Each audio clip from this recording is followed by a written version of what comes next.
Hello everyone, कैसे आप सभी? आई होप कि अच्छे होंगे। तो जैसा कि अभी आप यहाँ पे स्क्रीन पे देख पा रहे होंगे, गणित शिक्षा के हम कुछ लघुत्तरी प्रश्नों को देखेंगे और ये एमजीक्यूएपी थर्ड सेमेस्टर में है ये पेपर। और उन्हीं के प्रीवियस ईयर को मैंने यहाँ पे लिखा भी हुआ है कि किस ईयर में कौन से क्वेश्चन आए हुए हैं। तो ये मैं पार्ट 2 आप यहाँ मैं शेयर कर रही हूँ। पार्ट 1 ऑलरेडी मैंने अपलोड कर दिया है क्योंकि पार्ट 1 लेंदी हो गया था, इसीलिए हमने वीडियो को रोक दिया था वहीं पे। यानी हमने पार्ट 1 में केवल योजना विधि और उसके गुण दोष को बताया है कि क्या होता है योजना विधि और उसके गुण दोष क्या है। पार्ट 2 आज हम देखेंगे जिसमें हम विश्लेषण विधि क्या होता है, संश्लेषण विधि क्या होता है, उनके गुण दोष क्या होते हैं और साथ ही उनके बीच अंतर जो है वो सब कुछ हम इस वीडियो में देखेंगे। यानी पार्ट 2 में आप विश्लेषण विधि संश्लेषण विधि के बारे में डिटेल में देखेंगे। यानी क्वेश्चन नंबर 2 और क्वेश्चन नंबर 3 को आज के इस पार्ट 2 में हम देखेंगे। पार्ट 1 के लिए आप चेक कर लीजिएगा, डिस्क्रिप्शन में आपको वीडियो की लिंक मिल जाएगी।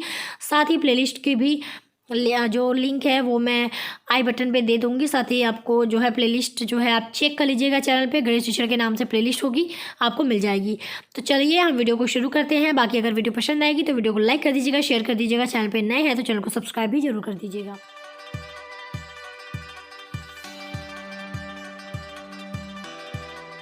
तो यहाँ पे आप देख लो, हमने दोनों जो सेकेंड और थर्ड क्वेश्चन था दोनों को हमने यहाँ साथ में लिखा हुआ है कि विश्लेषण तथा संश्लेषण विधि के बारे में बताइए, उनके बीच तुलना कीजिए। तो आप उत्तर में सबसे पहले हम विश्लेषण विधि को देखेंगे। तो हेडिंग डालिएगा विश्लेषण विधि।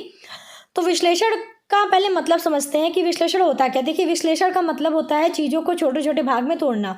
जैसे अगर आपके पास कोई भी ऑब्जेक्ट है, जैसे कोई भी आप मान लो, तो उसको आप अगर ब्रेक कर दो छोटे छोटे भाग में, तो वही हमारा जो है उसी को हम कहते हैं विश्लेषित करना, यानी छोटे छोटे भाग में बांटना चीज़ों को।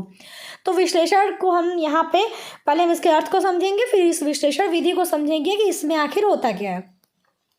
तो विश्लेषण शब्द का अर्थ है चीज़ों को छोटे छोटे हिस्सों में तोड़ना। जैसे मान लीजिए कि आपके पास कोई भी एक बॉल है, उसको आपने छोटे छोटे भाग में तोड़ दिया, या कोई भी आपके पास टॉफ़ी है जिसको कि आपने छोटे छोटे भाग में तोड़ दिया। तो वो जो चीज़ों को छोटे छोटे भाग में तोड़ना है वही विश्लेषण का अर्थ होता है, यानी उसको विश्लेषित करना, छोटे छोटे भाग में तोड़ना। अब विश्लेषण विधि क्या हो जाएगा कि इसमें हम समस्या को हल करने के लिए उसे सरल हिस्सों में तोड़ देते हैं। यानी अगर हमारे पास कोई समस्या है तो विश्लेषण विधि में उस समस्या को हल करने के लिए हम क्या करते हैं कि उस समस्या को हम छोटे छोटे छोटे भागों में तोड़ देते हैं, यानी सरल हिस्सों में उसको हम तोड़ देते हैं ताकि हम समस्या को आसानी से हल कर लें।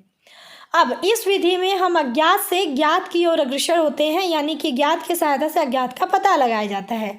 यानी हम जो विश्लेषित विधि है उसमें हम क्या करते हैं कि जो हमारा जो चीज़ हमको नहीं पता, मतलब अज्ञात है, उससे हम शुरू करते हैं और जो चीज़ हमको ज्ञात है उसकी तरफ हम जाते हैं। ठीक है, कि हमको ये चीज़ नहीं पता है तो इस चीज़ को हम कैसे पता करेंगे, इसके लिए फिर हम उस चीज़ को छोटे छोटे हिस्सों में तोड़ते हैं ताकि हमारा जो आंसर है वो हमको पता चल जाए। यानी जो चीज़ हमको ज्ञात है उसकी मदद से हम अज्ञात का पता लगाते हैं, लेकिन जो सीक्वेंस होता है, यानी जो क्रम होता है उस चीज़ का पता लगाने का, वो शुरू ही हम वहाँ से करते हैं जो हमारा उत्तर होता है, जो हमारा हल होता है, जो कि हमें नहीं पता होता। ठीक है, जैसे यहाँ पर मैं एक छोटा सा एग्जाम्पल रख रही हूँ। जैसे हम मैथ ही की बात करें, मान लीजिए कि देता है कि जो है 3 लोग किसी काम को इतने दिन में करते हैं, 5 लोग उसी काम को इतने दिन में करते हैं, बताइए 10 लोग उस काम को कितने दिन में करेंगे। इस तरह के क्वेश्चन आपने देखे होंगे। तो हम शुरू ही करते हैं कि मान लीजिए कि 10 दिन में इस काम को x लोग करते हैं, फिर वहाँ से हम शुरू करके चीज़ों को फिर आते हैं अपने ज्ञात की तरफ कि हमको क्या क्या चीज़ पता चल, मतलब हमारे क्वेश्चन में क्या क्या चीज़ हमें पता है। तो हम अज्ञात से ही ज्ञात की तरफ बढ़ रहे हैं। ठीक है, मतलब पहले हमको जो चीज़ नहीं पता है हम वहीं से शुरू करते हैं और फिर हम देखते हैं कि ये जो चीज़ हमें नहीं पता है इसको पता करने के लिए हमारे पास क्या क्या चीज़ है, ताकि जो चीज़ हमें ज्ञात है उसकी मदद से हम उस अज्ञात का पता लगा लें। तो ये होता है विश्लेषण, यानी जो चीज़ हमें नहीं पता है उस चीज़ को जानने के लिए हमने उस प्रश्न को छोटे छोटे भाग में बांट दिया। अतः स्पष्ट है कि विश्लेषण विधि में किसी जटिल समस्या को सरल समस्याओं में विभक्त किया जाता है। यानी हम वही चीज़ कि हमारे पास जैसे हमारा कोई क्वेश्चन है वो बहुत कठिन है जिसको कि हम सॉल्व नहीं कर पा रहे हैं या फिर हमको उसका उत्तर निकालना है, तो उस समस्या को समझने के लिए हमने पहले उस समस्या को क्या किया, सरल हिस्सों में सरल समस्याओं में तोड़ दिया ताकि हम उस सरल समस्याओं को हल कर लें और फिर हम अपने उस जटिल समस्या को आराम से हल कर पाएँ। तो अतः स्पष्ट है कि विश्लेषण विधि में किसी जटिल समस्या को सरल समस्याओं में विभक्त किया जाता है। इन समस्याओं को विद्यार्थी सरलता से हल कर लेते हैं, क्योंकि जब समस्याएं हम छोटे छोटे भाग में बांट देंगे तो छोटी छोटी जो समस्याएं हैं उसको जो है बच्चे आसानी से हल कर पाते हैं, और इस दिए गए जटिल तथ्यों का तार्किक विश्लेषण करके हम समस्या का हल प्राप्त किया जा सकता है। यानी जब हम ये छोटी छोटी समस्याओं को हल कर लेते हैं और फिर हम उसका ओवरऑल फिर जो उसकी हेल्प से जो भी हमारा दिए गए तथ्य जो आएंगे उसका हम तार्किक विश्लेषण करते हैं, और फिर हम जो हमारी मेन समस्या है उस समस्या का जो है हम हल प्राप्त कर लेते हैं। तो ये हमारी होती है आपकी संश्लेषण विधि। और देखिए नॉर्मली जो संश्लेषण विधि है ये हमारी है विश्लेषण विधि, और ये जो हमारी विश्लेषण विधि होती है इसको देखिए हम कई जगहों पे यूज कर सकते हैं। अंकगणित में करते हैं हम, रेखा गणित में अगर कोई रचना है जिसको कि हमें बनानी है, उस रचना को हल करने में हम इस विश्लेषण विधि का उपयोग करते हैं। ठीक है, तो काफ़ी जगहों पे जो है इस समस्या का इस विधि का जो है यूज होता है। तो काफ़ी जो है अच्छी विधि कही जा सकती है विश्लेषण विधि। यानी ये एक हमें नया नज़रिया देती है क्वेश्चन को, समस्याओं को हल करने का। लास्ट में यहाँ पे जैसे मैंने लिखा भी है कि गणित में इसका प्रयोग प्रमेय, निर्मेय आदि को सिद्ध करने में प्रयुक्त होता है। ठीक है, तो अगर जैसे प्रमेय होता है तो प्रमेय में हमको जो है हमारा जो क्वेश्चन दिया गया है, जो हमें प्रमेय सॉल्व करना होता है, तो वो हमको पता है कि ये चीज़ हमको समस्या दी गई है, तो हम उस प्रमेय को सॉल्व करने के लिए क्या करते हैं कि हम उसको छोटे छोटे भागों में तोड़ देते हैं कि हमको ये चीज़ हमें पता है, हमको इन चीज़ों को हल करके फिर हम अपनी मेन समस्या को हल कर लेंगे। तो वो हमारी हो गई विश्लेषण विधि। तो सेम चीज़ यहाँ पर बताई गई है। तो प्रमेय में भी देखिए हम यही चीज़ करते हैं। तो ये होती है विश्लेषण विधि, जिसमें कि हमारे पास कोई समस्या होती है, उस समस्या को हम देखते हैं, उस समस्या में जो चीज़ अज्ञात होती है, मतलब जो अज्ञात वैल्यू समस्या का जो हल होता है, उस हल से ही हम शुरू करते हैं। भले वो हल हमें नहीं पता होता है, हम ये देखते हैं कि ये चीज़ हमको पता करनी है, हम उस अज्ञात वैल्यू को समझते हैं कि इस वैल्यू को सॉल्व करने के लिए फिर हम क्वेश्चन में आते हैं, और क्वेश्चन में उस क्वेश्चन को हम सरल जो है भाग में तोड़ते हैं, ताकि उन सरल भागों को हम लोग तोड़ के उस समस्या को हल कर लें, और उसका विश्लेषण करके फिर हम अपनी जो हमारी मेन समस्या थी, जो हमारी अज्ञात वैल्यू थी, उसको हम लोग फाइंड कर लें। तो ये होती है विश्लेषण विधि। अब यहाँ विश्लेषण विधि के गुण में हम आएंगे। तो यह एक मनोवैज्ञानिक विधि है जो बालकों में जिज्ञासा उत्पन्न कर उनमें अध्ययन के प्रति रुचि उत्पन्न करती है। यानी जब बच्चों को क्वेश्चन का आंसर जब देना है, ठीक है, विश्लेषण विधि के उपयोग करके देना है, तो विश्लेषण विधि में बच्चा जो है ये देखता है कि मेन हमें क्या चीज़ पता करनी है, क्या हमको क्वेश्चन हमारा क्या है, मेन चीज़ हमको क्या इस क्वेश्चन का पता करना है, यानी हल क्या निकालना है, उस हल को वो देखता है। तो फिर वो क्वेश्चन को छोटे छोटे भाग में तोड़ने की कोशिश करता है। अब तोड़ने की कोशिश करता है तो उसके अंदर, उस बच्चे के अंदर फिर एक जिज्ञासा उत्पन्न होती है कि मैं शायद इस क्वेश्चन को इन भागों में तोड़ के हल करूं तो शायद आसानी से मैं ये क्वेश्चन कर लूँगा। अच्छा चलो, गणित को छोड़ के हम एक जनरल लाइफ की बात करते हैं। आप लोग बहुत मूवीज़ वगैरह देखते हो, मूवीज़ वगैरह में चलो हमने मान लिया कि चलो कोई चोरी हो गई, जैसे मनी हाइस्ट जो मूवी आई थी, अगर काफ़ी लोगों ने देखा होगा तो समझ रहे होंगे। तो उसमें जो इतनी बड़ी चोरी हुई, तो पुलिस को ये पता करना है कि चोरी किसने की। तो वो चोरी किसने की ये पता करने के लिए उसने क्या किया, पुलिस ने क्या किया, पहले उस चोरी को जानने के लिए कि चोरी किसने की, उस पूरे प्लान को उन्होंने छोटे छोटे भागों में तोड़ने का ट्राई करा। छोटे छोटे भागों में उन्होंने तोड़ा कि ये लोग इन्वॉल्व हो सकते हैं, ये रीजन हो सकता है, और फिर उसको सॉल्व करते करते वो फाइनली मेन जो चोर होता है उसकी तरफ वो बढ़ते हैं और फाइनली उसको पकड़ लेते हैं। मनी हाइस्ट में ऐसा नहीं होता, वो अलग बात है, लेकिन नॉर्मली ऐसा होता है कि तो पुलिस को कोई भी केस अगर सॉल्व करना होता है तो वो उस केस को सॉल्व करने के लिए पहले उस केस को छोटे छोटे भाग में तोड़ती है, ताकि उसे मेन जो रीजन है उस समस्या का वो उस जड़ तक पहुंच पाए। तो इन जनरल लाइफ में भी हम यही करते हैं कि हमको कोई समस्या सॉल्व करनी होता है, हम उस समस्या को छोटे छोटे भाग में हल करने की कोशिश करते हैं ताकि हम मेन समस्या को हल कर पाएँ। तो सेम यही विश्लेषण विधि में भी होता है। तो इससे होता क्या है कि जब हम इस विधि का उपयोग करते हैं तो हमारे अंदर जिज्ञासा उत्पन्न होती है जानने की आखिर ये ऐसा हुआ क्यों, या इस चीज़ को और किस तरह से हम सॉल्व कर सकते हैं कि हमारी समस्या, जो मेन समस्या है वो हमारी सॉल्व हो जाए। तो जो जिज्ञासा की जो है फीलिंग है या भावना है वो उत्पन्न होती है इस विधि के प्रयोग से। और अध्ययन में बात करें तो जब आप जिज्ञासु होकर कोई भी काम करते हैं, समस्या को हल करते हैं, तो आपकी अध्ययन के प्रति जो है रुचि भी उत्पन्न होती है। दूसरा है, यह विधि विद्यार्थी केंद्रित है, क्योंकि विद्यार्थी यहाँ खुद जो है क्वेश्चन को सॉल्व करने की कोशिश कर रहा है, क्वेश्चन को तोड़ के उसको सॉल्व करने की कोशिश कर रहा है। तो विद्यार्थी की जो भूमिका है वो इसमें प्रमुख होती है, इसलिए इस विधि को हम कहते हैं कि ये विद्यार्थी केंद्रित होती है। तीसरा है, यह विधि विद्यार्थियों में खोज की भावना के विकास में सहायक होती है। जब बच्चा खुद से क्वेश्चन को तोड़ तोड़ के सॉल्व करने की कोशिश कर रहा है तो उसकी जो खोजी प्रवृत्ति है वो भी विकसित होती है। चौथा है, यह विधि बच्चों के सोचने समझने की शक्ति एवं जिज्ञासा का विकास करती है। वही चीज़ जैसे अभी पहले बताया कि जब बच्चा खुद ही चीज़ों को छोटे छोटे भाग में तोड़ के सॉल्व करने की कोशिश करता है क्वेश्चन को, तो बच्चे की जब भूमिका प्रमुख है, केंद्रित विद्यार्थी केंद्रित प्रक्रिया है, तो बच्चे की जो सोचने की, उनकी समझने की, उनकी जिज्ञासु जो इच्छा है वो सब कुछ जो है इस विधि के माध्यम से विकसित होती है। पांचवा है, यह विधि बोझिल और उबाऊ नहीं लगती, क्योंकि बच्चा इसमें इंटरेस्ट लेता है, जिज्ञासु होकर कार्य करता है, इसलिए यह बोझिल भी नहीं होता है और पकाऊ यानी उबाऊ भी नहीं होता है। छठा है, यह विधि विद्यार्थियों में मौलिकता, आत्मविश्वास और सृजनात्मकता का विकास करती है। सृजनात्मकता को पहले समझते हैं। सृजनात्मकता का मतलब होता है क्रिएटिविटी, यानी क्रिएटिव माइंड। तो जब बच्चा जिज्ञासु होता है, किसी चीज़ को जानने के प्रति, किसी विषय, किसी समस्या को जानने के प्रति बहुत इंटरेस्ट लेता है, तो वो नए नए तरीके निकालता है किसी समस्या को हल करने का, कि हम इस समस्या को किस तरह से छोटे छोटे भाग में तोड़ के हल कर लें ताकि हमारा समस्या सॉल्व हो जाए। तो जो एक क्रिएटिव नेचर है, जो सृजनात्मक नेचर है, उसका विकास होता है। बाकी जब आप खुद समस्या का हल करोगे तो आपके अंदर आत्मविश्वास भी आएगी और मौलिकता का, यानी कि खुद ये चीज़ हम कर पा रहे हैं, तो मौलिकता का भी विकास जो है इस विधि द्वारा होता है। सातवां है, इस विधि में एक क्रमवार कड़ी बनी रहती है, क्योंकि हर पद के अपने तर्क होते हैं। यानी कोई भी आप समस्या को हल करना चाहते हो, जब आप उसको छोटे छोटे भागों में तोड़ के हल करोगे तो उसकी भी एक जो कड़ी बनती है वो क्रमवार होती है। यानी ऐसा नहीं कि आप कुछ भी जो है सॉल्व करने लग जाओ। जो आपके समस्या को हल करने के लिए क्रम होना चाहिए, आप उसी क्रम को फॉलो करते हो ताकि आपकी समस्या सॉल्व हो जाए। तो हर एक पद के जो है तर्क होते हैं, इसीलिए वो क्रमवार कड़ी के रूप में बनी रहती है इस समस्या को सॉल्व करने में, इस विधि में। कि समस्या को अगर हमें सॉल्व करना है तो हम इन हिस्सों में समस्या को तोड़ेंगे तो हमारी समस्या अच्छे से सॉल्व हो जाएगी।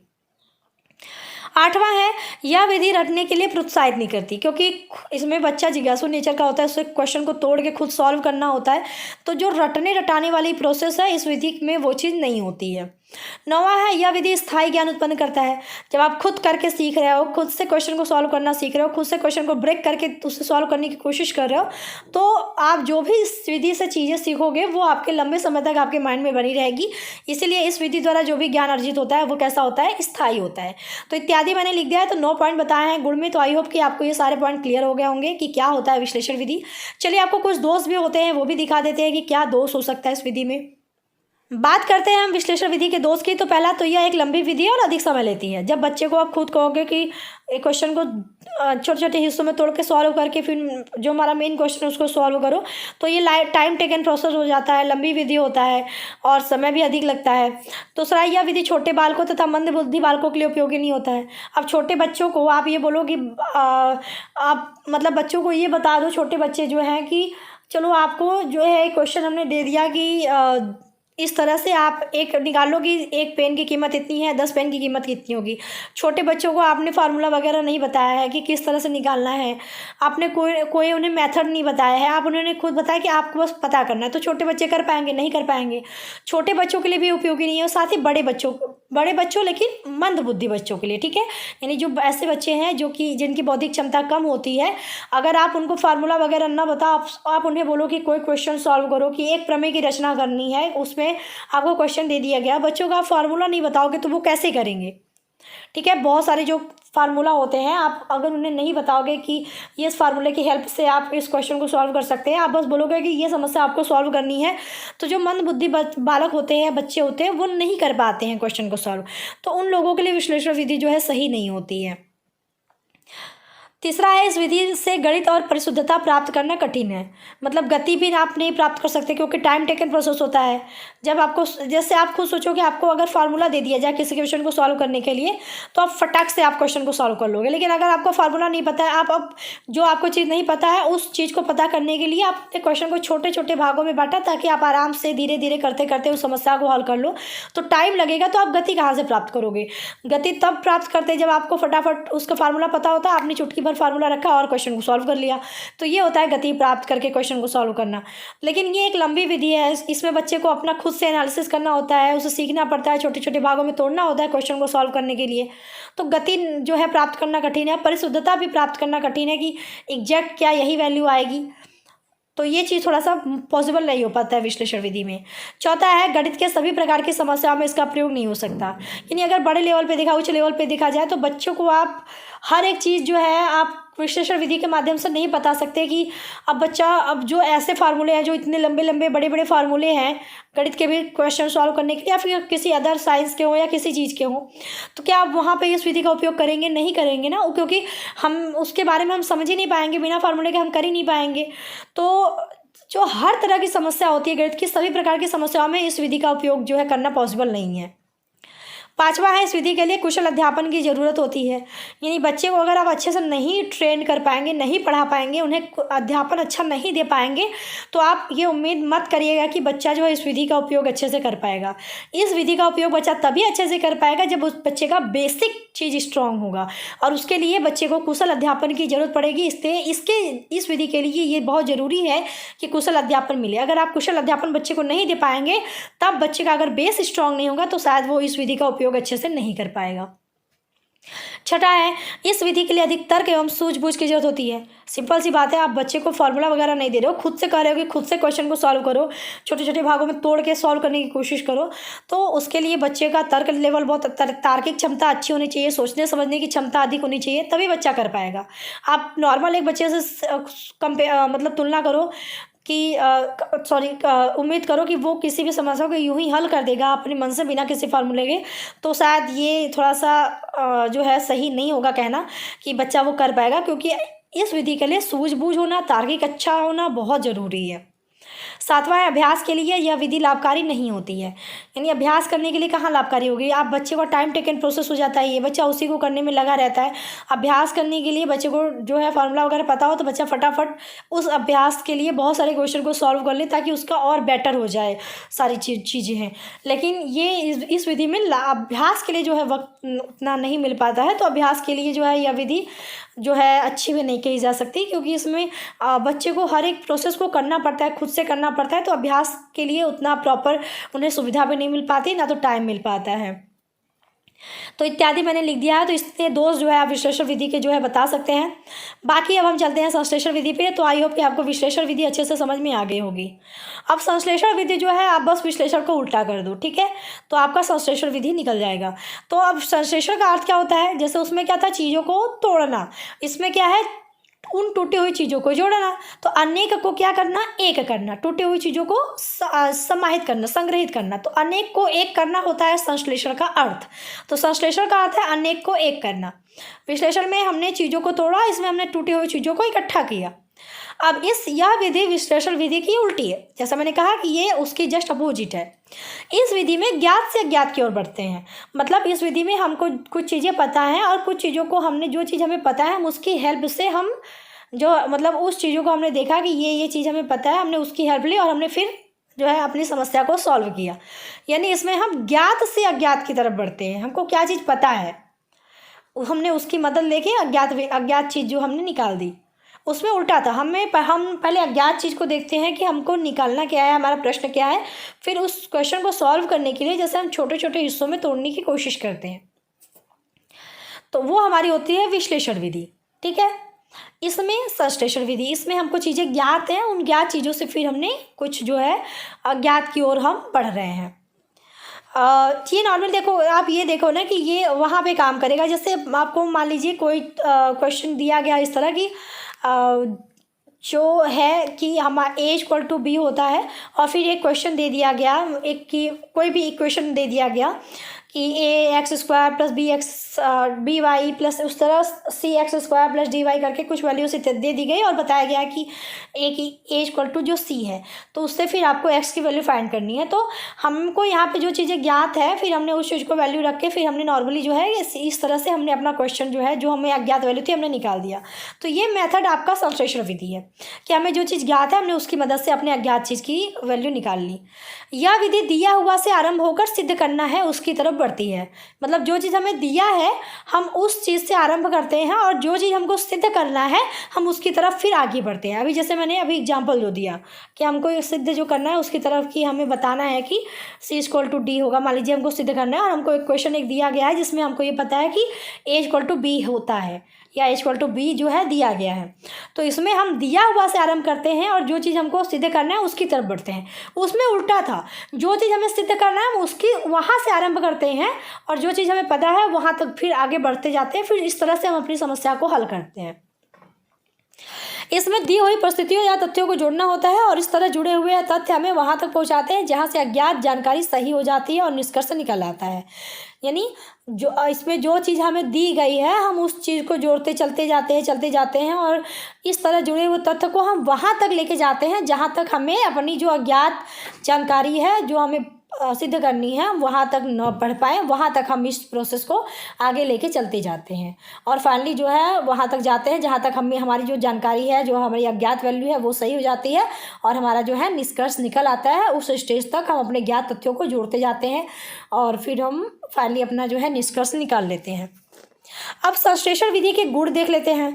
तो आई होप पहले संश्लेषण विधि आपको समझ में आ गई होगी कि क्या है। संश्लेषण विधि के गुण की बात करें तो इसमें ज्ञात से अज्ञात की ओर बढ़ते हैं, जैसा मैंने अभी ऊपर बताया। इसमें विश्लेषण विधि से कम समय लगता है क्योंकि इसमें हमको पता है, हमें चीज़ें दी गई हैं, हमें पहले से चीज़ें पता हैं, यानी दी हुई चीज़ों से हमको अपनी वैल्यू निकालनी है। तो जो टाइम टेकन प्रोसेस ये थोड़ा कम होता है विश्लेषण विधि की तुलना में। यह सरल और अस्पष्ट विधि है। मतलब सरल विधि इसलिए क्योंकि आराम से बच्चे कर लेते हैं, अस्पष्ट इसलिए कि इसमें हमें सारी चीज़ें दी गई हैं तो हमें एग्जैक्ट चीज़ें नहीं पता होती, हम धीरे धीरे उस चीज़ को सॉल्व करते हुए फाइनली हमने रिजल्ट तक आते हैं। चौथा, किसी गणित संबंधी हल को क्रमबद्ध रूप में प्रस्तुत करने में यह विधि जो है उपयोगी होती है क्योंकि इसमें हम क्रम से आगे बढ़ते हैं। जो चीज़ें हमें पता है उस चीज़ को हम लेके धीरे धीरे आगे बढ़ते हैं, तो क्रम वाइज आगे बढ़ते हैं और वहाँ तक बढ़ते हैं जहाँ तक हमारी अज्ञात जो चीज़ है वो सिद्ध न हो जाए। इसमें प्रयोग करने से निरस्ता उत्पन्न नहीं होती है। मतलब जब चीज़ें हमें पता है हम उसका उपयोग करते करते जब हम अपने क्वेश्चन की तरफ आगे बढ़ते हैं तो बच्चों में निरस्ता नहीं होती, बच्चे होपलेस नहीं होते क्योंकि उन्हें चीज़ें धीरे धीरे पता होती है और पता हुई चीज़ों से वो आगे बढ़ रहे हैं। छठा है, इस विधि द्वारा प्रस्तुत हल छात्रों को सहज ही समझ आ जाती है क्योंकि इसमें बच्चों को वैल्यू दी गई होती है, उन्हें पता नहीं करना होता है, उन्हें तोड़ तोड़ के सॉल्व नहीं करना होता है जैसा विश्लेषण में था। यहाँ पे बच्चों को दी गई है कि a=b होता ही है, मतलब दिया गया है क्वेश्चन में कि a=b है, फिर एक इक्वेशन और एक LHS और एक RHS दिया गया है जिसमें कि आपको सिद्ध करना है कि c=d होगा।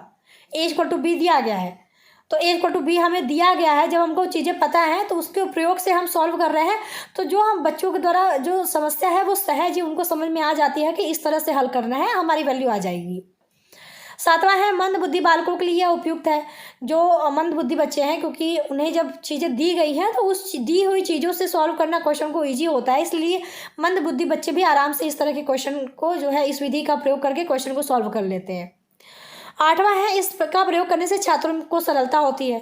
सरल तो होगा क्योंकि वैल्यू हमें दी गई है, हमको दिमाग यहाँ कम लगाना है, हमको चीज़ें पता है कि a=b होता है, दिया गया है हमारे क्वेश्चन में, तब हमको उसका हेल्प लेके तुरंत क्वेश्चन को सॉल्व करना है। तो छात्रों को क्वेश्चन को सॉल्व करने में जो है सरलता होती है। नवा है, इस विधि में समय और शक्ति की बचत होती है, टाइम टेकन कम होता है, कम समय लगता है, बच्चों की मेहनत भी कम लगती है।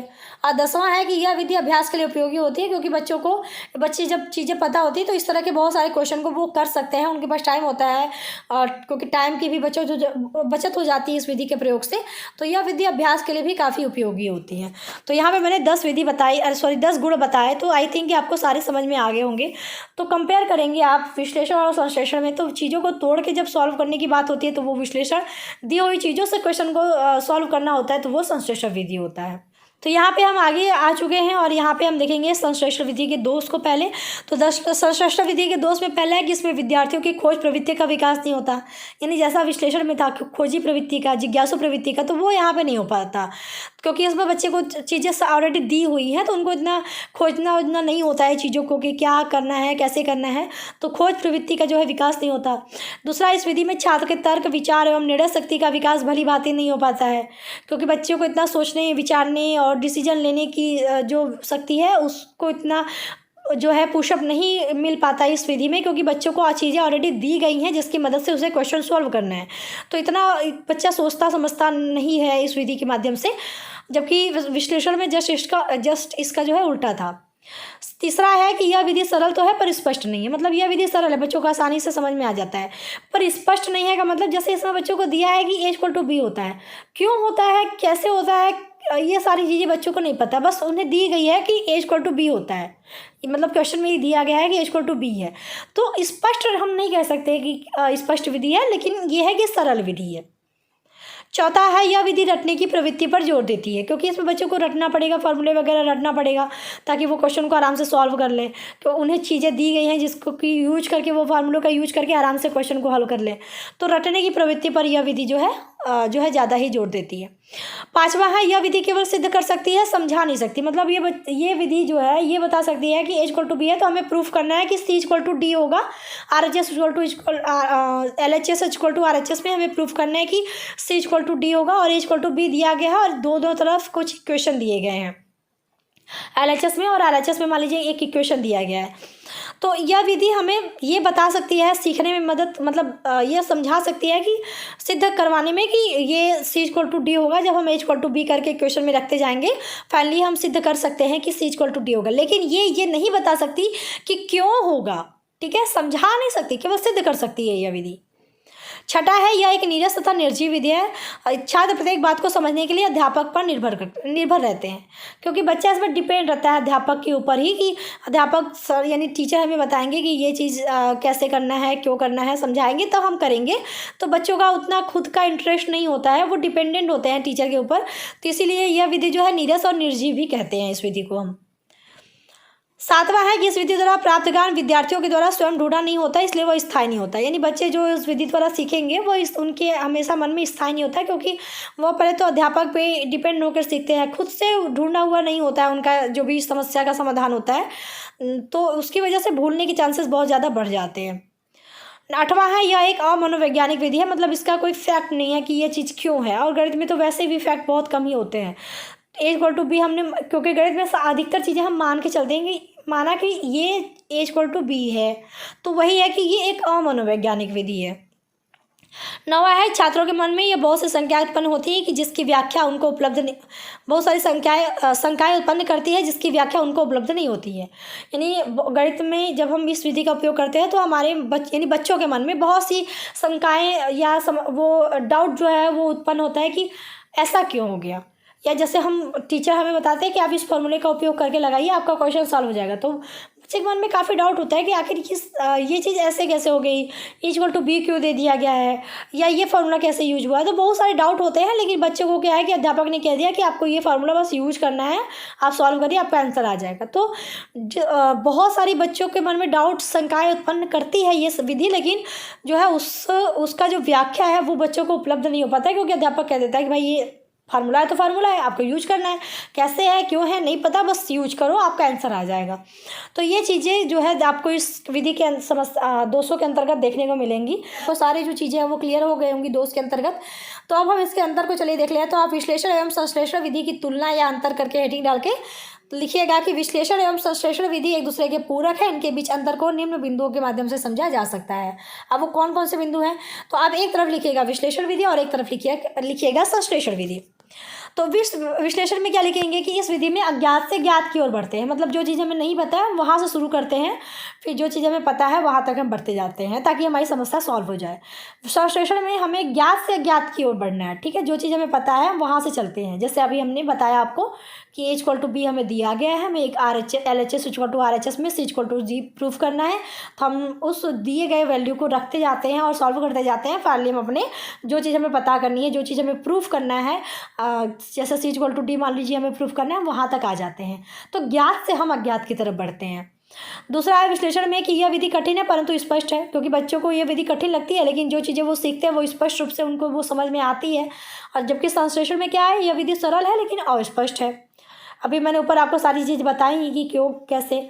बाकी तीसरा विश्लेषण में है कि इसमें निष्कर्ष से अनुमान की ओर बढ़ते हैं, यानी जो हमारा निष्कर्ष है, जो हमारा रिजल्ट है, हम वहाँ से शुरू करके जो चीज़ें हमें ज्ञात है वहाँ तक बढ़ते हैं। तो हम निष्कर्ष से अनुमान लगाते हुए जो है जो चीज़ें ज्ञात है उसकी तरफ बढ़ रहे हैं, तो हम निष्कर्ष से अनुमान की तरफ बढ़ते हैं कि ऐसा होगा ऐसा होगा ऐसा होगा, तभी हम अपने क्वेश्चन को सॉल्व करेंगे। जबकि संश्लेषण में हम इसमें अनुमान से निष्कर्ष की तरफ बढ़ते हैं। हमने अनुमान लगाया कि A=B है, तब हम प्रूव करते हैं कि C=D होगा, जो फार्मूले में रखते जाएंगे उसको, तो अनुमान से फिर हम अपने निष्कर्ष की तरफ बढ़ रहे हैं। विश्लेषण में चौथा क्या होगा, यह तार्किक एवं वैज्ञानिक विधि है, यानी बच्चा इसमें तर्कपूर्ण सीख रहा है, चीज़ों को सोच समझ कर सीख रहा है, और ये पूरा इसमें प्रूफ होता है उसका कि ऐसा चीज़ ये हो रहा है तो क्यों हो रहा है, तो वैज्ञानिक विधि है। जबकि संश्लेषण क्या है, यह अवैज्ञानिक पद्धति है। पांचवा है, इसमें समय व शक्ति अधिक लगती है, क्योंकि बच्चों को टाइम लगता है चीज़ों को समझने में, खुद से उसको ज्ञात करने में। जबकि पांचवा आपके संश्लेषण में है कि इसमें समय व शक्ति कम लगती है, क्योंकि चीज़ें उन्हें पहले पता होती हैं तो वो उसका उपयोग करते हुए आगे बढ़ते जाते हैं और उत्तर ला देते हैं, तो समय व शक्ति दोनों बचती है इसमें। छठा होगा विश्लेषण में कि इसमें समस्या को छोटे छोटे खंडों या तथ्यों में तोड़ते हैं, जैसा अभी मैंने पीछे बताया तो इसको समझाने की जरूरत नहीं है। जबकि संश्लेषण में छोटे छोटे खंडों या तथ्यों को जोड़ते हैं, यानी जो चीज़ हमें दी गई तो उसको जोड़ते हुए हम अपने जो चीज़ हमको ज्ञात करना है वहाँ तक बढ़ते हैं। और सातवां हमें है कि यह विधि कुशाग्र बुद्धि के बालकों के लिए उपयोगी है, क्योंकि मंद बुद्धि बालक जो है इस विश्लेषण विधि का उपयोग नहीं कर पाते हैं। क्यों, अभी मैंने आपको पीछे बताया है, तो बार बार एक ही चीज़ को रिपीट नहीं करते हैं क्योंकि टाइम लगेगा फिर आपको समझने में। और इसमें है सातवां कि यह विधि मंद बुद्धि बालकों के लिए उपयोगी है, क्योंकि बच्चों को चीज़ें दी गई हैं उसकी मदद से चीज़ों अज्ञात वैल्यू को सॉल्व करना ज़्यादा आसान है। आठवां पॉइंट होगा कि यह विधि बच्चों में खोज भावना का विकास करने पर बल देती है, क्योंकि जिज्ञासु प्रवृत्ति को बढ़ाती है, खोज प्रवृत्ति को बढ़ाती है। जबकि आठवां इसका होगा संश्लेषण का कि यह विधि रट्टा लगाने पर बल देती है। बच्चों को बता दिया गया ये फार्मूला लगाओ, ये चीज़ आपको पता है, ये फार्मूला लगा के आप इसमें वैल्यू रखो, आपकी अज्ञात वैल्यू आ जाएगी। तो रट्टा लगाने वाला प्रोसेस जो है वो आपके संश्लेषण में देखने को मिलता है। नौवां होगा विश्लेषण में कि इससे प्राप्त ज्ञान स्थायी होता है। जब खुद ही आप करके चीज़ों को सॉल्व करोगे तो उससे सीखोगे जो भी वो लंबे समय तक चलेगा। जबकि संश्लेषण में हमको रट्टा मार के चीज़ें याद करनी है, तो अगर हम भूल जाएंगे तो फिर बाद में हम उसे रिकॉल भी नहीं कर पाएंगे, तो इससे जो भी चीज़ें हम सीखते हैं वो स्थायी नहीं होता है। और 10वां यानी लास्ट हमारा अंतर होगा विश्लेषण में कि यह विधि अभ्यास के लिए उपयोगी नहीं होती है, जब क्योंकि इसमें टाइम नहीं मिलता है, क्योंकि टाइम बहुत ज़्यादा लगता है सीखने में और हर क्वेश्चन को हम अलग अलग तरीके से खुद करके सीख रहे हैं, तो अभ्यास के लिए हमें जो है उपयोगी हम नहीं कह सकते कि यह विधि होती है। जबकि संश्लेषण क्या है कि यह विधि अभ्यास के लिए उपयोगी होती है, कि इसमें हम फार्मूले वगैरह हमको पता है कि ये चीज़ें उपयोग करनी है, ये चीज़ हमें दी गई है, वैल्यू रखना है उसको, तो इस तरह के आप प्रश्नों को कई तरह के मतलब इस एक कॉन्सेप्ट पे आप कई तरह के क्वेश्चन को सॉल्व करके अपना अभ्यास कर सकते हैं, तो अभ्यास के लिए उपयोगी विधि है। तो इस तरह से 10-10 पॉइंट मैंने रखे हैं दोनों के बीच अंतर को। तो आई होप कि आपको ये वीडियो काफ़ी हेल्प करेगी। तो ये पार्ट 2 था, आई होप कि पार्ट 1 भी आप देखेंगे तो आपको वो भी आसान लगेगा। तो कैसी लगेगी वीडियो बताइएगा जरूर, समझ में नहीं आया होगा तब भी बताइएगा, समझ में आया होगा तब भी बताइएगा, ठीक है। वीडियो पसंद होगी तो वीडियो को लाइक करिएगा, शेयर करिएगा, चैनल को सब्सक्राइब नहीं किया तो चैनल को सब्सक्राइब करिएगा इस तरह के नोट्स पाने के लिए। तो चलिए मिलते हैं नेक्स्ट वीडियो में, तब तक के लिए टेक केयर, बाय बाय, जय हिंद।